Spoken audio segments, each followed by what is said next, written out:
श्री स्वामी समर्थ. स्वामी भक्तांनो, देवाच्या घरी आपल्या इच्छा पूर्ण व्हायला वेळ लागतो. आता म्हणूनच समजा की तो दिवस जवळ आला आहे. स्वामी महाराज स्वतः येऊन तुमचे दुःख कमी करणार आहेत. आज घरामध्ये जितका अंधार आहे तितका सूर्य उजळून निघणार आहे. तुझा देव अतिशय शक्तिशाली आहे. तो लवकरच तुला संकटातून बाहेर काढणार आहे. तुला खूप संपत्ती देणार आहे. पण त्यासाठी तुम्हाला एका अटीचे पालन करावे लागेल. फक्त तुम्हाला 108 वेळा हा मंत्र ऐकावा लागेल. तोही शेवटपर्यंत. तरच तुम्हाला अपार संपत्ती मिळेल आणि जगातील सर्व सुख तुमच्या चरणी येईल. यासाठी तुम्हाला हा मंत्र मनापासून ऐकावा लागेल. जेव्हा तुम्हाला शक्य होईल तेव्हा तुम्ही या अद्भुत मंत्राचा जप करू शकता. भक्त हो, मंत्र ऐकण्या अगोदर स्वामींचा एक सत्यप्रसंग ऐकूनच पुढे जाऊया. पुण्यात एक पांडुरंग बापूजी जाधव नावाचे गृहस्थ होते. त्यावर विषवरी क्षोम होऊन 2 महिन्यात 4 मुलगे वारले. संतान नसल्या कारणाने अतिदुःख होत असे. त्यांचे कुटुंब भाविक असल्या कारणाने एक दिवस तिने श्री समर्थांचे चरित्र ऐकले. तेव्हापासून तिची भक्ती स्वामीचरणी बसली. सर्व काळ महाराजांचे ध्यान व मुखाने नामस्मरणाचा क्रम बाईने सुरू केला. एक तसबीर घेऊन ती त्याची नित्य पूजा केली.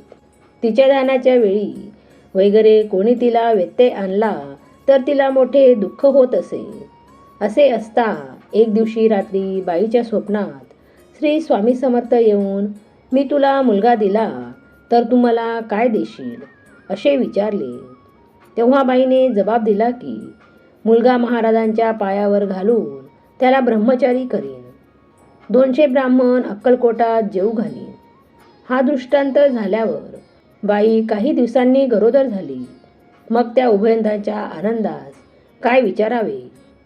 7 महिन्यानंतर एक दिवस बाई अस्पर्श झाली. या योगाने तिच्या मनात भीती उत्पन्न झाली. तिने समर्थांची प्रार्थना केली की मला दगा देऊ नका, माझ्याकडे चांगले लक्ष द्या. माझे गणगोत आई बाप आपण आहात. रात्री दृष्टांत झाला की काही घाबरू नको. पुढे 9 महिने झाल्यावर चैत्र शुद्ध 12 शके 1716 रोजी बाळंत होऊन तिला पुत्र झाला. काही दिवसांनी बाईस दृष्टांत झाला की श्री स्वामी महाराज केळीच्या मखरात बसलेले असून 2 सेवेकरी जवळ सेवा करीत आहेत. बाईस महाराज म्हणाले, मुलगा झाला, आत्ता आम्हा सांगितल्याप्रमाणे दिले पाहिजे. असा दृष्टांत झाला. असो, ती उभयता पुढे श्री स्वामी समर्थांची अनन्य भावाने भक्ती करू लागली. स्वामी भक्त हो, आपण स्वामीचा प्रसंग ऐकला त्याबद्दल धन्यवाद. आत्ता ऐकूया स्वामींचा शक्तिशाली मंत्र. तो मंत्र असा: ओम श्री ऋणमुक्तेश्वर स्वामी समर्थाय नमः. ओम श्री ऋणमुक्तेश्वर स्वामी समर्थाय नमः. ओम श्री ऋणमुक्तेश्वर स्वामी समर्थाय नमः. ओम श्री ऋणमुक्तेश्वर स्वामी समर्थाय नमः. ओम श्री ऋणमुक्तेश्वर स्वामी समर्थाय नमः. ओम श्री ऋणमुक्तेश्वर स्वामी समर्थाय नमः. ओम श्री ऋणमुक्तेश्वर स्वामी समर्थाय नमः. ओम श्री ऋणमुक्तेश्वर स्वामी समर्थाय नमः. ओम श्री ऋणमुक्तेश्वर स्वामी समर्थाय नमः. ओम श्री ऋणमुक्तेश्वर स्वामी समर्थाय नमः. ओम श्री ऋणमुक्तेश्वर स्वामी समर्थाय नमः. ओम श्री ऋणमुक्तेश्वर स्वामी समर्थाय नमः. ओम श्री ऋणमुक्तेश्वर स्वामी समर्थाय नमः. ओम श्री ऋणमुक्तेश्वर स्वामी समर्थाय नमः. ओम श्री ऋणमुक्तेश्वर स्वामी समर्थाय नमः. ओम श्री ऋणमुक्तेश्वर स्वामी समर्थाय नमः. ओम श्री ऋणमुक्तेश्वर स्वामी समर्थाय नमः. ओम श्री ऋणमुक्तेश्वर स्वामी समर्थाय नमः. ओम श्री ऋणमुक्तेश्वर स्वामी समर्थाय नमः. ओम श्री ऋणमुक्तेश्वर स्वामी समर्थाय नमः. ओम श्री ऋणमुक्तेश्वर स्वामी समर्थाय नमः. ओम श्री ऋणमुक्तेश्वर स्वामी समर्थाय नमः. ओम श्री ऋणमुक्तेश्वर स्वामी समर्थाय नमः. ओम श्री ऋणमुक्तेश्वर स्वामी समर्थाय नमः.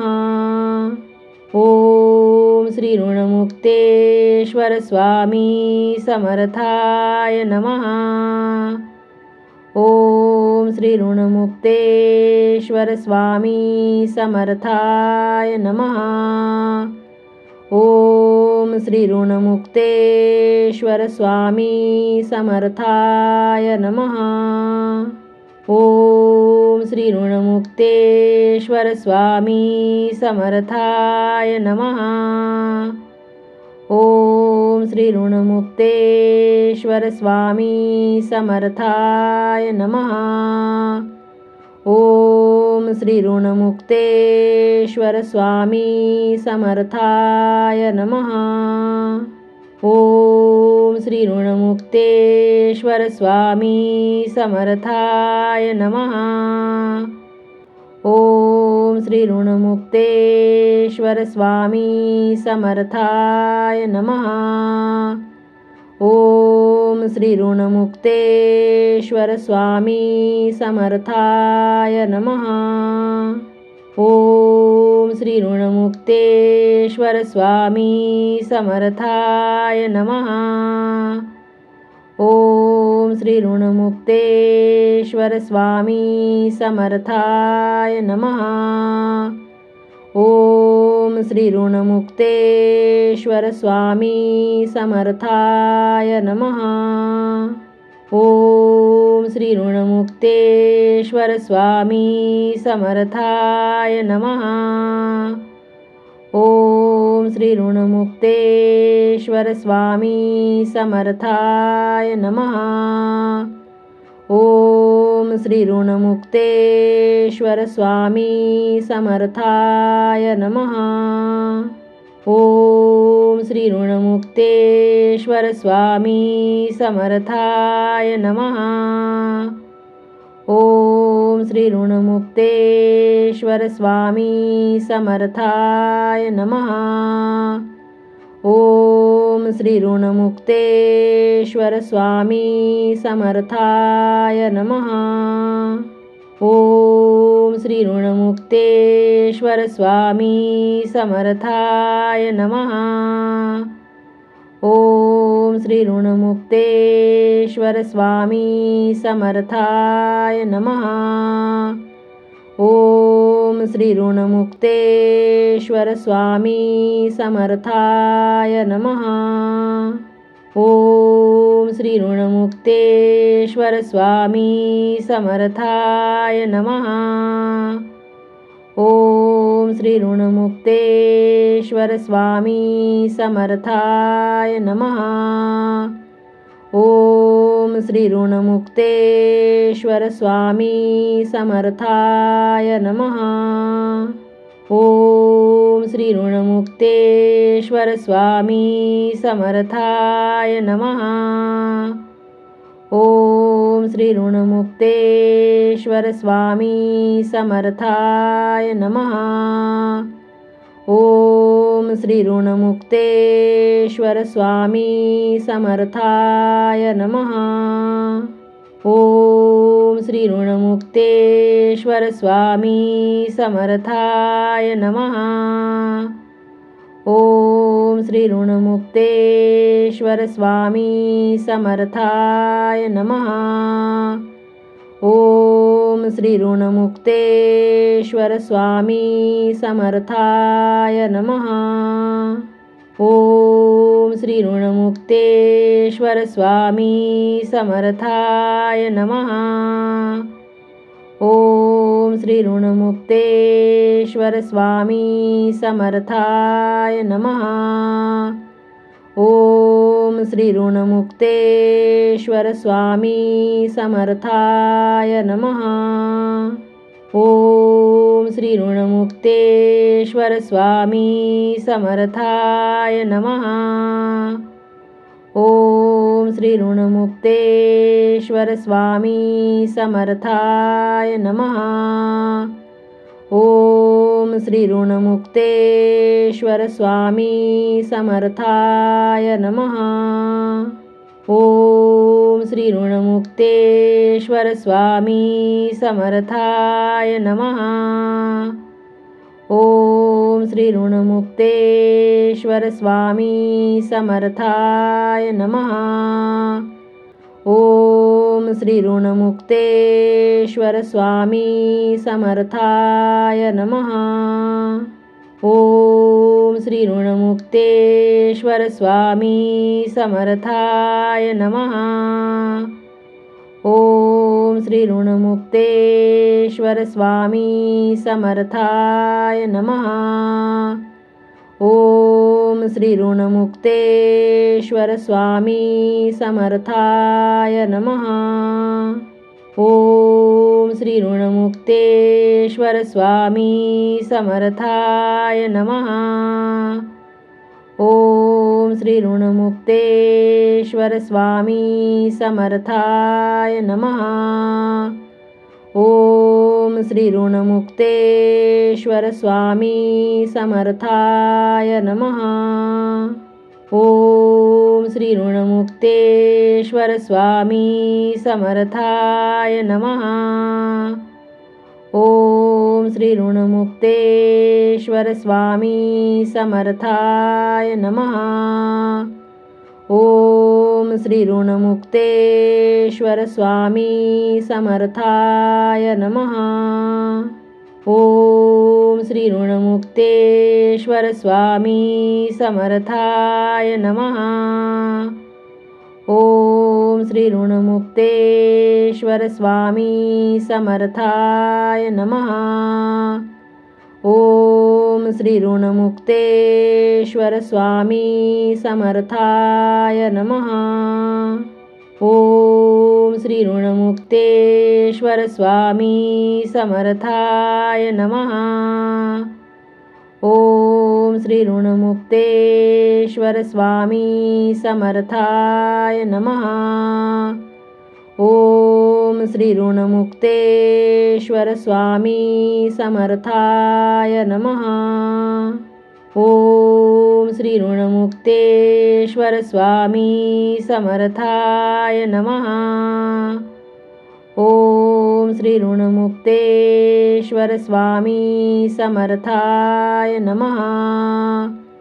ओम श्री ऋणमुक्तेश्वर स्वामी समर्थाय नमः.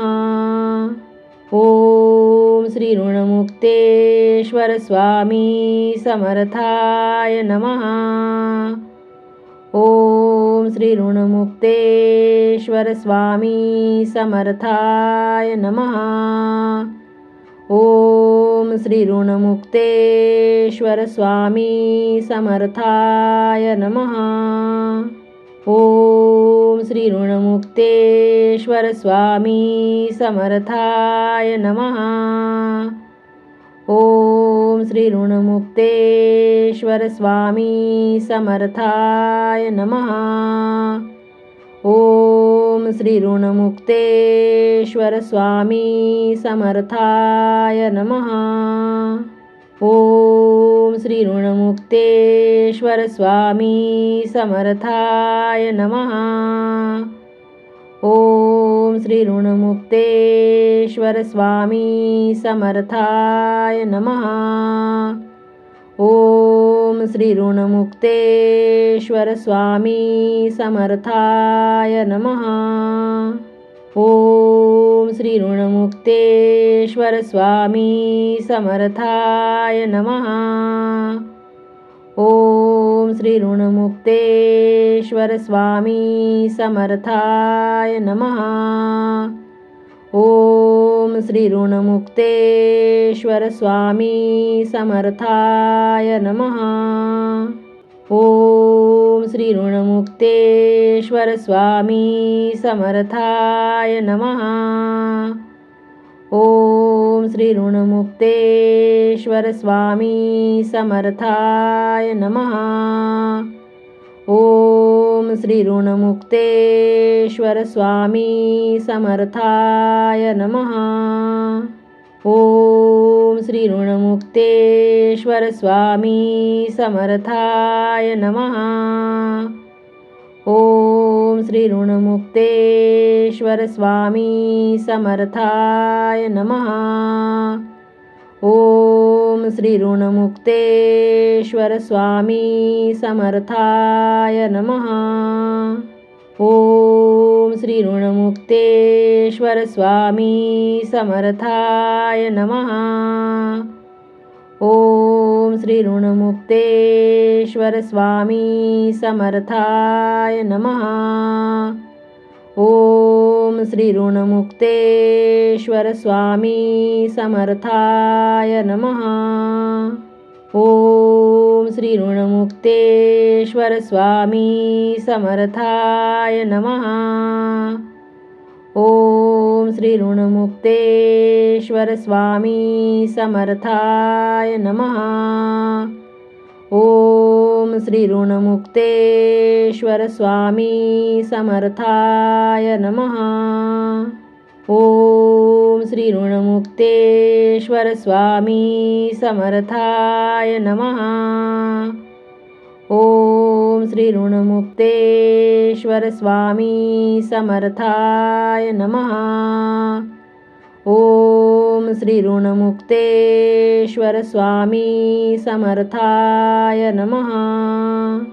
ओम श्री ऋणमुक्तेश्वर स्वामी समर्थाय नमः. ओम श्री ऋणमुक्तेश्वर स्वामी समर्थाय नमः. ओम श्री ऋणमुक्तेश्वर स्वामी समर्थाय नमः.